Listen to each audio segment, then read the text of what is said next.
जो अभी इंडिगो का डिजास्टर हुआ है, अनफॉर्चुनेटली ये हमारे देश का नहीं दुनिया का सबसे बड़ा मैन मेड डिजास्टर है। ये एक टोटल शेमलेस नेग्लिजेंस की वजह से हुआ है। क्या डीजीसीए की जो कमांड है वो एक सीनियर पायलट के हाथ में नहीं होनी चाहिए कि या तो किसी एक्स एयरफोर्स या कोई ऐसा सिविलियन पायलट जिसको सालों के एक्सपीरियंस है? मित्रों, इंडिगो एयरलाइंस का जो प्रॉब्लम है वो अभी भी जिंदा है।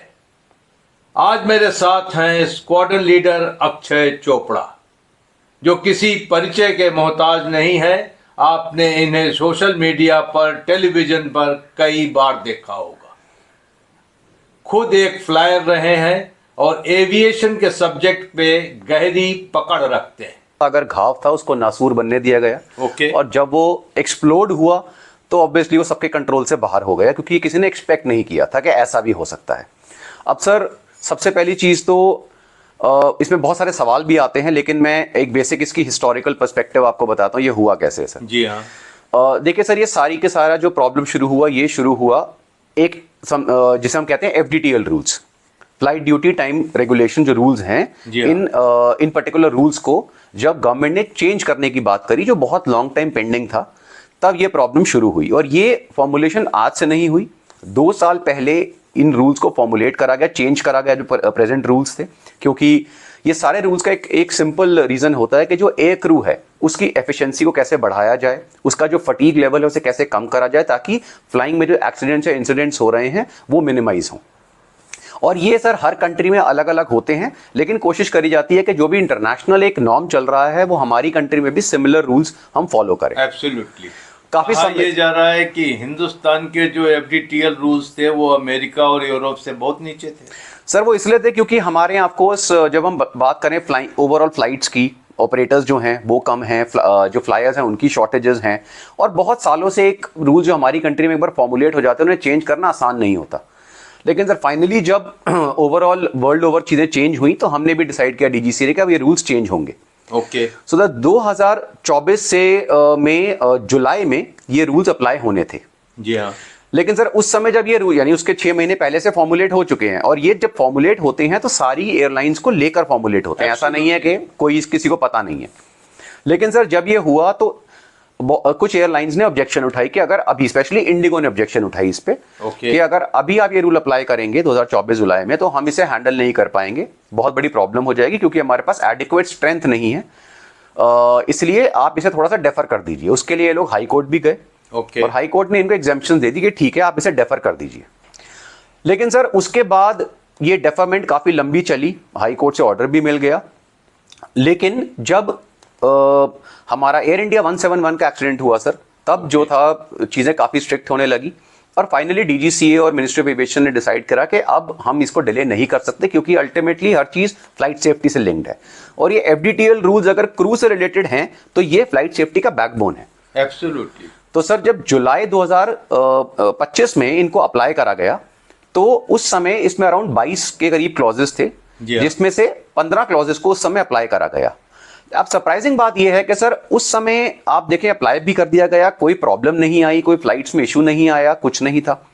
लेकिन उसके बाद नवंबर में जिसका लास्ट फेज था, जहां पर थोड़े बेटर जो स्ट्रिक्टर रूल्स थे उनको अप्लाई करना था, जो 7 बचे हुए थे उनको अप्लाई करा। जैसे ही करा उस समय इंडिगो का जो फियास्को आपने देखा वो एकदम हो गया, डिस्पाइट ऑफ द फैक्ट कि 2 साल का लीड टाइम एक एयरलाइंस के पास था कि ये कोई बहुत बड़ी चीज है ही नहीं सर, बहुत छोटी चीज है, कुछ महीनों में इजीली सॉर्ट आउट हो सकती है। लेकिन इसके पीछे के जो रीजंस हैं वो बहुत शॉकिंग है। देखिए सर, सबसे पहला क्वेश्चन तो ये आता है कि इंडिगो जो है वो इंडिया में सबसे बड़ी एयरलाइंस है, 60% से ऊपर जो मार्केट कैपिटल शेयर है वो इंडिया का एविएशन सेक्टर में मोनोपोली है। ओके। जो अपने में एक बहुत खतरनाक चीज है, स्पेशली इंडिया जैसी कंट्री में। बाकी देशों में भी मोनोपोली होती है, लेकिन जब इंडिया जैसी कंट्री में आप 60% से ऊपर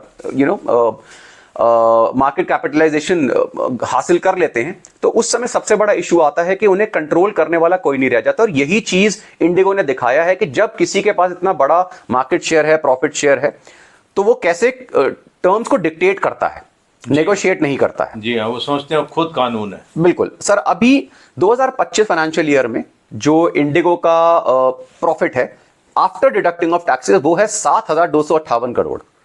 अगर बिलियन डॉलर, अगर इतने प्रॉफिट के बावजूद आप इतनी छोटी चीज को अप्लाई नहीं कर रहे हैं, इसका मतलब है कि आपको कोई इंटरेस्ट नहीं है, आपको फर्क नहीं पड़ता है, क्योंकि आपको पता है कि आप आर्म ट्विस्टिंग करके इस गवर्नमेंट को डिक्टेट कर सकते हैं, डीजीसीए को डिक्टेट कर सकते हैं। कुछ 100 पायलट्स रिक्रूट करने थे, कुछ 100 केबिन क्रू रिक्रूट करने बिल्कुल थे। सर, इसमें प्रॉब्लम कहाँ आ रही है? इंडिगो ने बहुत समय से एक हायरिंग फ्रीज लगाया हुआ है, वो नए पायलट्स को, स्पेशली सीनियर कैप्टन्स को हायर नहीं कर रहा है। ये जो अंदर एयरलाइंस के पायलट्स हैं, कैप्टन्स हैं, वो भी चिल्ला रहे हैं। अगर आप सोशल मीडिया पे पोस्ट देखिए, वहां पे कैप्टन्स ने ही काफी कंप्लेंट्स करी हुई हैं कि हमारी हालत बहुत खराब है, लिटरली बॉन्डेड लेबरर की तरह की हालत करी हुई है। और क्यों करी हुई है? क्योंकि सर एक तो सैलरीज पता नहीं कब से इंडिगो की इंक्रीज नहीं हुई, नंबर 1। नंबर 2, जो पायलट्स के ऊपर प्रेशर है, बिकॉज एफडीटीएल रूल्स रिवाइज हो नहीं रहे हैं, तो उनके जो ओवरऑल जो फ्लाइंग फटीग है वो बहुत ज्यादा हो रहा है। और बहुत सारे पायलट्स ने बताया है कि इन्होंने अब एफडीटीएल के नाम पर जो छुट्टियां थी उनको कम कर दिया है पायलट्स की। जो नाइट फ्लाइंग, आप एफडीटीएल रूल्स के हिसाब से नाइट में आपकी लैंडिंग सिर्फ 2 हो गई, पहले 8 थी। लेकिन उसकी चक्कर में इन्होंने नाइट अलाउंसेस कम कर दिए हैं, यानी अब आप सेम फ्लाई करेंगे with lesser leaves and lesser salary. ऊपर से इन्होंने क्या करा हुआ है सर, इंडिगो ने बहुत सारी एयरलाइंस के साथ एक पैक्ट साइन करा हुआ है नॉन पोचिंग एग्रीमेंट पे। अब नॉन पोचिंग का मतलब हुआ कि अगर कल को हमारे पायलट्स यहां से जाते हैं तो आप उन्हें हायर नहीं कर सकते। ये भी एक तरीके से मोनोपोली। बिल्कुल अब वो बेचारे पायलट्स फंस गए, क्योंकि पायलट्स को जाने के लिए 6 महीने का तो आपको नोटिस पीरियड चाहिए। अभी सर मैंने बहुत सारे कैप्टन से बात करी है, वो यही कह रहे हैं कि अक्षय, एक तो यहां से लोग लिटरली भागना चाहते हैं। अभी आई थिंक एमिरेट्स की कैप्टन की वैकेंसीज ओपन हुई थी। सर 3 घंटे के अंदर 2500 से ऊपर एप्लीकेशन इंडिया से कैप्टन ने अप्लाई कर दिया था वहां। इतनी ज्यादा यहां पे मारामारी, क्योंकि सर अगर यहां पे अगर सीनियर कैप्टन जिसके 10,000 घंटे हो चुके हैं, अगर वो महीने का 5-5.5 लाख रुपए जो इंडिगो में कमा रहा है, वो मैं टेक होम की बात कर रहा हूं, सब काट कटा के, तो सर आप समझ लीजिए अगर कोई बंदा सिमिलर एयरलाइंस, अच्छी एयरलाइंस को मिडिल ईस्ट में फ्लाई कर रहा है, तो वो 15 से 20 लाख की सैलरी है, कई जगहों पे 25 लाख तक की सैलरी महीने की जाती है। तो वो क्यों नहीं करेंगे? और facilities much better, much better. और यहाँ पर अक्षय एक चीज आपको मैं बताना चाहता हूं कि जो इंडिगो के सीईओ हैं पीटर एल्बर्स, वो रॉयल डच एयरलाइन से आए थे, केएलएम से। केएलएम के सीईओ रह चुके हैं इंडिगो ज्वाइन करने से पहले। आप यहाँ विरोधाभास देखते हैं कि यूरोप में वो कोई और स्टैंडर्ड अप्लाई कर रहे थे अपने वर्कफोर्स के लिए। जी सर। और जैसे इंडिया आए और उनके रंग बदल गए। बिल्कुल। और इस तरीके का शोषण, जैसा आप एक्सप्लॉयटेशन बता रहे हैं पायलट्स का, केबिन क्रू का, वो शुरू हो गया। और वही चीज है जो चीफ ऑपरेशंस ऑफिसर है, वो भी आए हैं, स्पेनियर्ड हैं, और एक एयरलाइन से आए, उनको भी उनके सारे एथिक्स यूरोपियन रूल्स पे है, लेकिन यहाँ आने के बाद वो भी बदल गए। सर देखिए, कई बार ऐसा होता है कि हम इंटरनल पॉलिटिक्स नहीं जानते, क्योंकि एक कंपनी के operations country to country vary करेंगे। मैं ये मान ही नहीं सकता कि अगर कोई सीईओ केएलएम जैसी एयरलाइन से आया है तो वहां का प्रोफेशनलिज्म और यहां पर अप्लाई नहीं करना चाहेगा। लेकिन अगर कंपनी के जो डायरेक्टर्स हैं, ओनर्स हैं, उनका एम ही सिर्फ प्रॉफिट मेकिंग है, उनको फर्क ही नहीं पड़ता। क्योंकि सर जिस प्रॉफिट की हम बात कर रहे हैं, ये कोई इंडिया का हाईएस्ट नहीं है, ये one of the highest in the world है। और दुनिया की सारी एयरलाइंस में one of the highest profit अगर इंडियन कोई एक एयरलाइंस कमा रही है, और वो नॉर्मल जो उतनी एयरलाइंस के कंपैरिजन में मतलब 30% भी बेनिफिट अपने क्रू को नहीं दे रही है, अपने स्टाफ को नहीं दे रही है, इसका मतलब है टोटल प्रॉफिट्स पे खेला जा रहा है। और ये बहुत बड़ी मिलीभगत है, इसमें हम पॉलिटिशियन, सिविल सर्वेंट सबकी बात करेंगे, क्योंकि ये ऐसा हो ही नहीं सकता ये सारी चीजें डीजीसीए को ना पता हो। DGCA knows every single step what is happening, everything. भारतीय कॉर्पोरेट जगत का ये घिनौना चेहरा नहीं है तो और क्या है कि blue collar and white collar दोनों का एक्सप्लॉयटेशन बिना किसी कानून के लिहाज के किया जा रहा है। बिल्कुल सर। आपने बात की डीजीसीए की सर, इस प्रॉब्लम में जो ये प्रेसिपिटेट हुई प्रॉब्लम, उसको डीजीसीए ने भांपना नहीं चाहिए था। सर देखिए, यही क्वेश्चन मैंने सारे न्यूज चैनल्स पर भी उठाए जी। देखिए, सबसे पहला क्वेश्चन, 2 साल लीड टाइम होने के बावजूद इंडिया की सबसे प्रॉफिटेबल एयरलाइंस इतने प्रॉफिट के साथ ऐसा क्या मजबूरी थी कि वो नए पायलट्स को हायर ही नहीं कर रहा है? कब से ये हायरिंग फ्रीज चल रहा है? क्या ये डीजीसीए को नहीं पता? अभी दिसंबर में इन्होंने फ्रीज खोला है सर वो भी तब खोला है जब इनको एग्जेम्पशन मिली है दोबारा एफडीटीएल रूल्स की फरवरी तक की। सर उसके बावजूद सबसे बड़ा क्वेश्चन ये भी नहीं है, ये एक और क्वेश्चन आता है कि अगर आपकी हायरिंग फ्रीज चल रही है सालों से, उसके बावजूद आप हर साल फ्लाइट फ्रीक्वेंसी बढ़ाते जा रहे हैं, नई फ्लाइट्स ऐड करते जा रहे हैं, नए सेक्टर ओपन करते जा रहे हैं, लेकिन आप पायलट्स को हायर नहीं कर रहे हैं।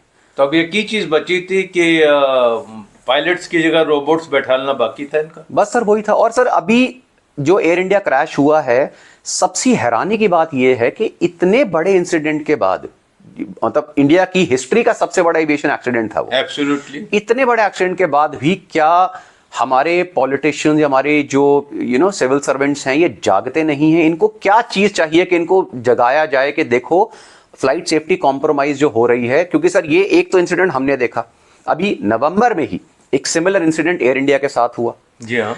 एयर इंडिया की एक A320 फ्लाइट, सर उसके पास एक एयरवर्दिनेस सर्टिफिकेट होता है जो सबसे मैंडेटरी सर्टिफिकेट है। इसके बिना आप ये समझ लीजिए लाइसेंस है गाड़ी चलाने का। ओके। इसके बिना आप एयरक्राफ्ट को फ्लाई नहीं कर सकते, वो टेक ऑफ नहीं कर सकता ग्राउंड से।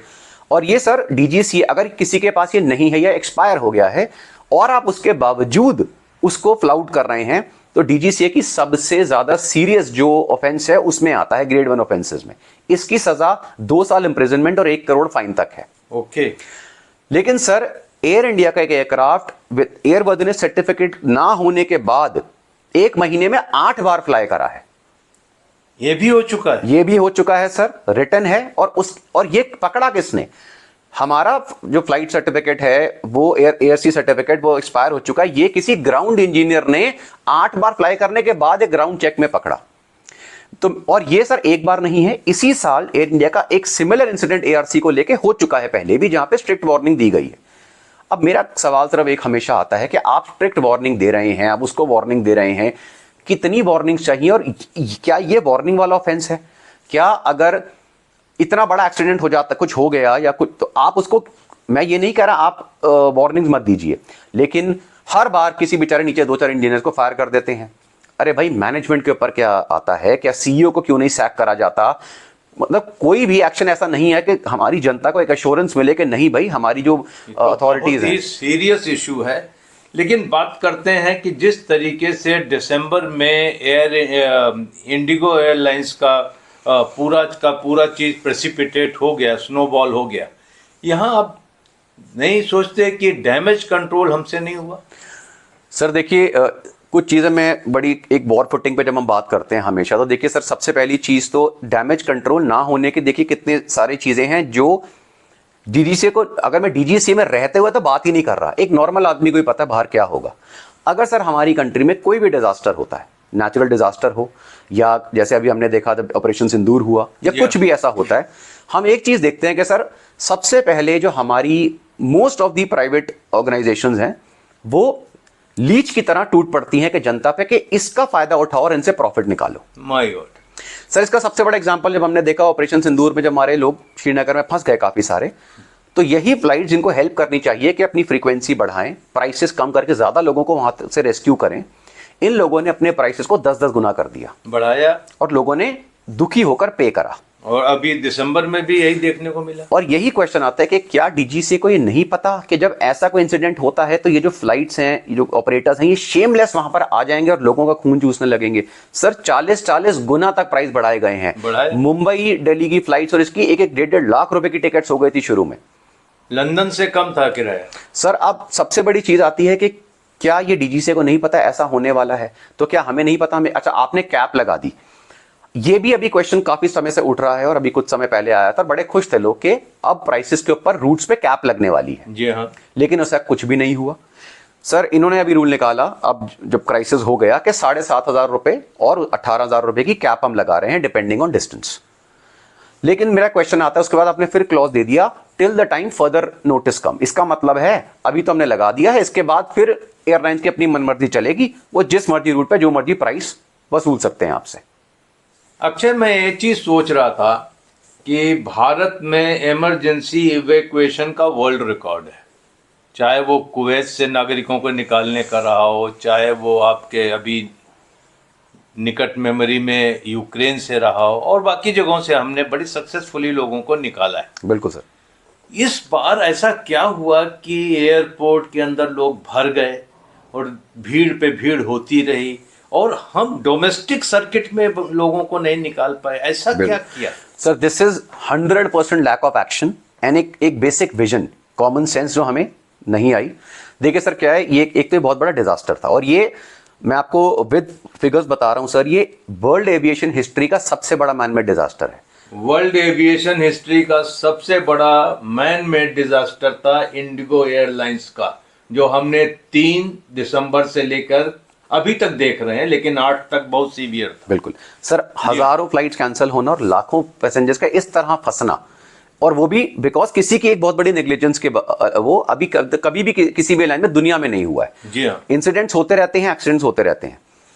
अब सर जब ये वाला केस हुआ और मैंने भी एक न्यूज चैनल पे सेम चीज बोली कि क्वेश्चन ये नहीं है कि हम इंडिगो पे क्या पेनल्टीज लगाएंगे, उसे क्या पर, ये बात की बातें हैं। इस समय आपका सबसे बड़ा एम है वॉर फुटिंग पे वो जो लोग फंसे हुए हैं उनको निकालना। एब्सोल्युटली। बाकी चीजें होती रहेंगी और हो भी सकती है, एक बंदा थोड़ी हैंडल कर रहा है, हजारों की सर हजारों की टीम्स हैं। एक बंदा इंडिगो को देखे, दूसरे इवैक्यूएशन में लगे, बड़ा सिंपल है, गवर्नमेंट है ये। अगर सर आपके पास फ्लाइट, पहली चीज तो सबसे बड़ी स्ट्रिक्ट आपको इंडिगो देनी चाहिए कि सारी की सारी स्टेप जितनी भी एयरलाइंस है वो अपने रिजर्व क्रू को लेकर आए, अपनी सारी फ्लाइट्स को ये उस पर चलाएं और जो भी किराया है वो गवर्नमेंट देगी और गवर्नमेंट बाद बस इंडिगो से वसूल करे, कोई प्रॉब्लम नहीं है। एब्सोल्युटली, ये simple sir, government has the power to do it, number 1। Number 2, आपके पास पूरी एयरफोर्स पड़ी है सर, हमने कितने कैजुअलिटी इवैक्यूएशन मिशंस करे हैं। आप एयरफोर्स को एक ऑर्डर दीजिए, हमारे पास C-17, IEL, C-130, C-295 सारे के सारे जहाज पड़े हैं सर। आप ऑर्डर दीजिए कि ये मेजर रूट्स हैं, इन मेजर रूट्स के ऊपर आपको ये फ्लाइट्स में आप मैक्सिमम पैसेंजर्स को लेकर जाइए। मुझे नहीं लगता कि किसी को भी प्रॉब्लम होगी, passenger are more than happy कि अगर उनको आप बिना किसी पैसे के आप एयरफोर्स जहाज में लेकर जा रहे हैं, 2 घंटे में अपने घर पे होंगे। इंडिगो से हम बाद में पैसे लेंगे, बिल्कुल, और उसके चार्जेस आप इंडिगो से ले लीजिए बाद में। रेलवे था, बिल्कुल है, क्या प्रॉब्लम है? अगर मैं दिल्ली से पटना जा रहा हूँ और आप मुझे रेलवे में एक सीट ऑफर करते हैं तो मैं I am more than happy. Sir एक सिंपल, आपने वहाँ पे आपने 10 बसेस वहाँ पे खड़ी करी, उन बसेस में आपने बोला लोगों को कि भाई इस एयरपोर्ट से हम ये ट्रेन इस टाइम जा रही हैं, जिसने जाना है गवर्नमेंट आपके लिए बसेस अरेंज कर रही है, आप सामान उठाइए और जाइए, ट्रेन में बैठिए, थोड़ा समय ज़्यादा लगेगा लेकिन आप आराम से पहुँच जाएंगे, आप कोई चार्जेस देने की ज़रूरत नहीं है, आपकी टिकट्स विल बी डन वहाँ पे। क्या ये हम अपने लोगों के लिए इतना भी नहीं कर सकते? तो ये क्लियर कट डैमेज कंट्रोल का एक बहुत बड़ा फेलियर था और अव्यवस्था इतनी अक्षय कि कल मैं सुन रहा था कि 8,500 लगेज अभी भी पड़ा हुआ है अंदर। सर एक्चुअली ना एक स्नोबॉलिंग इफेक्ट होता है इस केस में, क्योंकि एक फ्लाइट कैंसिल होती है तो उसका जो बैकलॉग है वो इकट्ठा होता है, लेकिन सर जहां पे हजारों फ्लाइट्स जो है वो कैंसिल हो गई।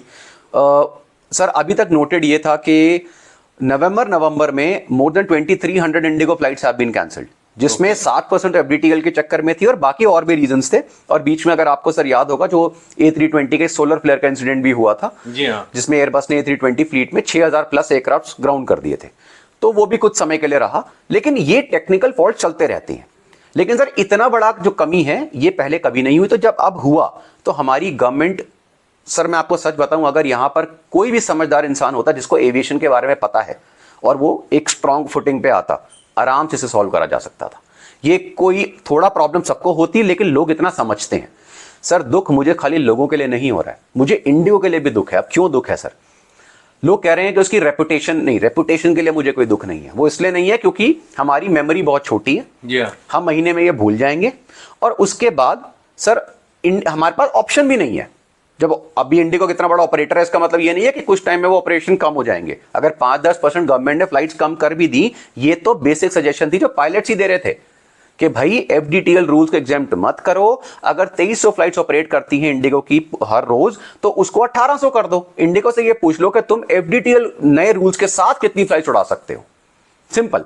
और बाकी जो फ्लाइट्स हैं उनके ऑपरेशंस तेज कर दो, आराम से हो सकता है। डिसीजंस में एक स्ट्रेटजी ये भी होती है कि जब आप बोर्ड रूम में बैठें या कोई स्ट्रेटजी चॉकआउट करें तो उस वक्त आप साथ में कैबिन क्रू के रेप्स और पायलट के रेप्स भी लेके बैठे। बिल्कुल, वो मेरे ख्याल से ऐसा यहाँ हो नहीं रहा। सर सारी की सारी पायलट एसोसिएशंस ने इस समय हाई कोर्ट में केसेस फाइल करे हुए हैं, मेरे पास उनकी एप्लीकेशंस पड़ी हैं। Absolutely.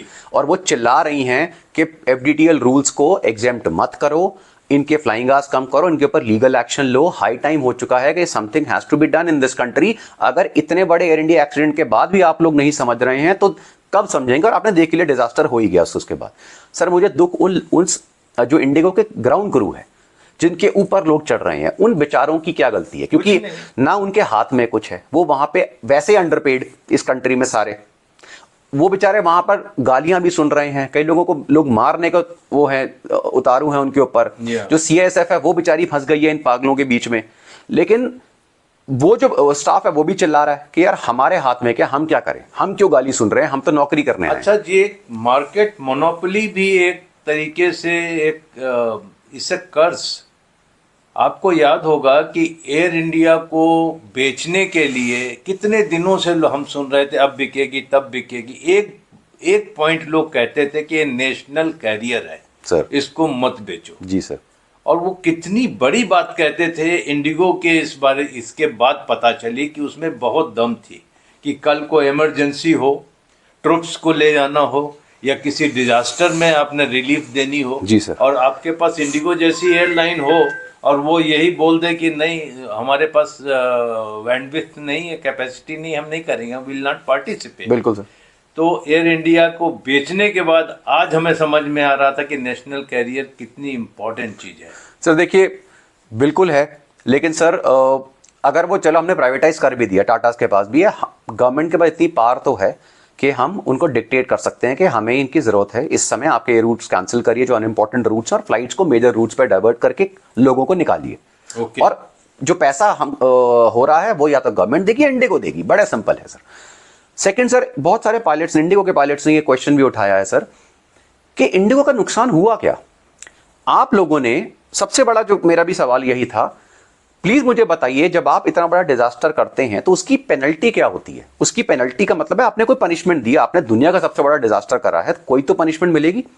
तो सर क्या 5% या 10% ऑपरेशन कम करना पेनल्टी है? No. क्योंकि जब गवर्नमेंट ने अनाउंस करा कि जितने लोग हैं फंसे हुए इनको इनकी सारी की सारी टिकट्स को इमीडिएटली वापस करो without any cut, without any वो, सर ये कौन सी कॉम्पनसेशन हुई? फ्लाइट उड़ी नहीं, फ्यूल खर्च हुआ नहीं, पायलट्स की कोई टेंशन नहीं, उनके सैलरीज गई नहीं। आप में 10-20 करोड़ का अगर फाइन भी लगा देंगे, दैट इज नो पेनल्टी। तो सर अगर आपकी सेम जो आपने पैसे टिकट के लिए दिए, फ्लाइट उड़ी नहीं तो वो पैसे बच गए, आपने वही वापस कर दिए, तो उससे फर्क क्या पड़ा? जो लोग वहां पे बेचारे होटल्स में रह रहे हैं, जो खाना वो खा रहे हैं, जो ट्रांजिट में पैसे खर्च हो रहे हैं, जो एग्नी से वो निकल रहे हैं, वो कंपनसेट नहीं हुआ। क्या आप हर बंदे को डिसाइड नहीं कर सकते कि कोई बात नहीं आपने 5,000 की टिकट ली है लेकिन हम दे रहे हैं कि हर पैसेंजर को 25 से 30,000 रुपए हम रिफंड करेंगे? क्योंकि सर कितने लोग ऐसे थे, आपने देखे सर, हम इसके ऊपर किताब लिख सकते हैं अगर मैं खाली दुख जो लोगों ने वहां पे सहाय प्रॉब्लम्स हुई हैं। सबसे बड़ी चीज सर, जिन लोगों ने वहां से कनेक्टिंग फ्लाइट्स ली हैं कि भाई किसी कोई बंदा, एक इंसान दिल्ली आना है, दिल्ली से उसकी कनेक्टिंग फ्लाइट्स हैं टू एनी फॉरेन कंट्री, लाखों रुपए की टिकट्स उसने उन फ्लाइट्स की ले रखी हैं, बुक्ड है, एक फ्लाइट की वजह से उसके लाखों रुपए गए ना, कभी वो रिफंड होंगे। एब्सोल्यूट। तो इसकी भरपाई कौन करेगा? लेकिन सर जो हमारी एक बॉडी है डीजीसीए, जिसका काम था कि इसे एंटीसिपेट करना, अगर इंडिगो मेजर डिफॉल्टर था एफडीटीएल रूल्स का, तो क्या नहीं उनका बनता था कि आप मुझे फोर्टनाइटली प्रोग्रेस रिपोर्ट दीजिए कि आपने कितने पायलट्स हायर किए, कितना आपने केबिन क्रू की स्ट्रेंथ बढ़ाई। सर अब उन्होंने बोला है, अब उन्होंने यही चीज बोली है। हाँ। लेकिन क्वेश्चन आता है, यही तो क्वेश्चन है कि अब क्या होता है? ये तो कब से सालों हो गए फ्रीज लगा हुआ है हायरिंग पे। जी हाँ। आप कैसे अलाउ कर रहे हैं एक कंपनी जो 60% से ऊपर मार्केट शेयर होल्ड कर रही है, वो अपनी फ्रीक्वेंसी बढ़ाई जा रही है फ्लाइट्स की, सेक्टर्स नए ऐड कर रही है, नए एयरक्राफ्ट ले रही है, लेकिन पायलट्स को हायर नहीं कर रही है? तो ये हमारे यहाँ ट्रेडिशनली डीजीसीए का जो अपॉइंटमेंट है या तो आईएएस को जाता है या आईपीएस को जाता है, और दोनों सैडली एविएशन के किसी तरीके से एक्सपर्ट नहीं है। एविएशन का उनको कोई अनुभव नहीं है। अपनी कंफर्ट जोन में बैठ करके इतने सेंसिटिव सेक्टर को वो कंट्रोल करते हैं।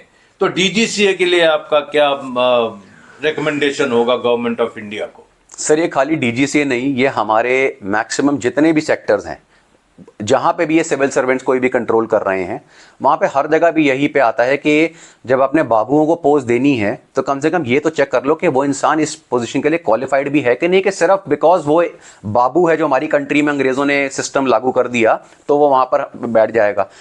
क्या हमारे जो टॉप एयर मार्शल्स हैं जो रिटायर हो रहे हैं 40-40 साल सर्विस के बाद, हजारों घंटों की फ्लाइंग है, ऊपर से वो इतना फ्लाई कर चुके हैं, और इनफैक्ट जो अभी करंट हमारी जो पायलट्स हैं सर, चाहे वो एयरफोर्स में बाहर सिविल में फ्लाई कर रहे हैं, चाहे बाहर सिविलियन पायलट्स हैं, क्या वो क्वालिफाइड नहीं है डीजीसीए को हैंडल करने के लिए? एब्सोल्युटली। कितने लोग ऐसे बैठे हैं 40-50 साल का एक्सपीरियंस है, हजारों घंटे हर तरह के एयरक्राफ्ट फ्लाई कर चुके हैं, क्या वो वहां पे नहीं बैठे होने आप चाहिए? देखिए फ्लाइंग का एक्सपीरियंस उनको, एयरपोर्ट ऑपरेशंस का एक्सपीरियंस उनको, एडमिनिस्ट्रेशन का एक्सपीरियंस उनको, एयरपोर्ट सिक्योरिटी का एक्सपीरियंस उनको, एटीसी का एक्सपीरियंस उनको, हर तरीके का एक्सपीरियंस है। आप उनको नेग्लेक्ट करके एक आदमी को सिर्फ इसलिए लगा देते हैं कि वो रिटायर्ड आईएएस या सर्विंग आईएएस। सर मैं आपको एक और इसका एक बड़ा अच्छा एग्जांपल देता हूँ एयरफोर्स से ही। एक दिन सर हमारी एक कॉन्फ्रेंस चल रही थी और हमारे एक उस समय एयर मार्शल थे जो सैसो थे हमारे, वो सॉरी एओपी थे, air officer personnel, and he came, और हम यंग ऑफिसर्स थे, हमें एड्रेस कर रहे थे। तो उस समय सर आपको याद होगा 2014 से पहले डिफेंस प्रोक्योरमेंट हार्डली हो रही थी, बहुत स्लो चीजें चल रही थी, हमारी कंडीशन काफी खराब थी फोर्सेस की। तो मैंने एक ऐसे क्वेश्चन पूछा कि मैंने कहा सर ये जो एयरक्राफ्ट्स हैं ये आएंगे कब, ये सिस्टम कब अपग्रेड होंगे, हम विंटेज एयरक्राफ्ट उड़ा रहे हैं, प्रॉब्लम शुरू हो रही हैं, तो ये कब होगा? तो उन्होंने फिर डिफेंस सेक्रेटरी की बात आई तो उन्होंने बड़ा अच्छा आंसर दिया कि यार डिफेंस सेक्रेटरी ने अभी अभी आए हैं, अभी 2 साल पहले एग्रीकल्चर में काम कर रहे थे, अब यहाँ है तो 1-2 साल तो उनको सोचने में लगेगा, समझने में, उसके बाद देखा जाएगा। एब्सोल्युटली। हर एक सेक्टर में यही हालत है। अगर मैं आज के भी सर हम बात करें, वो तो थैंकफुली सीडीएस जो है वो आपने फौज से बना दिया है, नहीं तो अगर बस चलता तो वो भी कोई ना कोई बाबू ही आके बैठ जाता वहां पर जिसको एबीसीडी नहीं पता डिफेंस की। अभी आप ये चीज बताएं कि हमने ये इंडिगो का अभी ये कड़वाहट झेल ली, लेकिन भारत में बहुत सारे सेक्टर हैं जो बहुत ही सेंसिटिव हैं। बिल्कुल सर। मसलन टेलीकॉम है, जी सर, आप एनर्जी का सेक्टर ले लीजिए, आप ट्रांसपोर्ट का सेक्टर ले लीजिए, ये चीज़ रेप्लिकेट हो सकती है वहाँ पर। गवर्नमेंट ऑफ इंडिया को आप क्या संदेश देना चाहेंगे? सर ये रेप्लिकेट हो नहीं सकती है, इनफैक्ट कई जगह पे हम देख रहे हैं। एग्जाम्पल सर डिफेंस में HAL है। जी हाँ। HAL एक ऑर्गेनाइजेशन इनएफिशिएंट नहीं है, लेकिन वो अकेली ऑर्गेनाइजेशन थी अभी कुछ समय पहले तक जो सारा एयरफोर्स का काम देख रही थी मोस्टली, अगर हम देखा जाए मैन्युफैक्चरिंग का। तो प्रोसेस इतना स्लो था सर, अगर एक आप तेजस को देख लीजिए, 1984 का प्रोजेक्ट है सर। ओके। और आज भी हम देख रहे हैं तो उसकी कुछ ही स्क्वाड्रन है और मार्क 1 के लिए अभी भी हम वेट कर रहे हैं। एक भी मार्क 1 ऑफिशियली एयरफोर्स में नहीं आया, जबकि 404 इंजन आ गए हैं, लेकिन तो भी एयरफोर्स में उन्होंने। तो अगर हम 30-30, 40-40 साल एक एयरक्राफ्ट को देंगे तो यही होगा सर, क्योंकि हमने HAL की मोनोपोली वहां पे एक्सेप्ट करी जी। अब सर जब डिफेंस प्लेयर्स आए हैं नए, जिसमें मल्टीपल डिफेंस प्लेयर्स हैं, महिंद्रा, टाटा, अदानी, अंबानी, L&T और ऐसे बहुत सारे छोटे छोटे प्लेयर्स भी हैं, वो आए हैं सर। उसकी वजह से जो हमारी मेक इन इंडिया इनिशिएटिव वो बड़ा है, चीजें बहुत स्पीड अप हुई हैं। हम ड्रोन्स कहीं से ले रहे हैं, गन्स किसी से ले रहे हैं, तो ये चीज अब हो रही है। तो यही सेम चीज हर सेक्टर में जरूरी है, जहां पर आप मल्टीपल प्लेयर्स को अपॉर्चुनिटी दें, तभी वो सेक्टर ग्रो करेगा। अगर किसी भी सेक्टर में इस कंट्री में मोनोपोली होगी, देखिए सर मोनोपोली होने का सिंपल मतलब होता है कि आपके पॉलिटिकल लिंक्स इतने स्ट्रांग हैं कि आप किसी को बढ़ने नहीं दे रहे हैं। एब्सोल्युटली। अदरवाइज तो कोई चांस ही नहीं है कि मोनोपोली किसी सेक्टर में हो जाए। और मोनोपोली के साथ अगर आप कंप्लायंस को ऐसे ठेंगा दिखा रहे हैं तो इसके मतलब है कि आप बहुत बड़े हैं अपने सेक्टर में। सर देखिए इंडिगो ने यही करा, अपनी मसल्स को फ्लेक्स करा है, उसने दिखाया है कि भाई हम अगर 60% मार्केट शेयर कंट्रोल करते हैं तो हम जब चाहें पूरी कंट्री में क्योस क्रिएट कर सकते हैं एक दिन के अंदर। उन्होंने किया। बिल्कुल। अक्षय, आपका बहुत शुक्रिया कि आपने इस मसले पर बहुत ही बेबाकी से अपने राय रखी। Thank you so much. Thank you very much sir.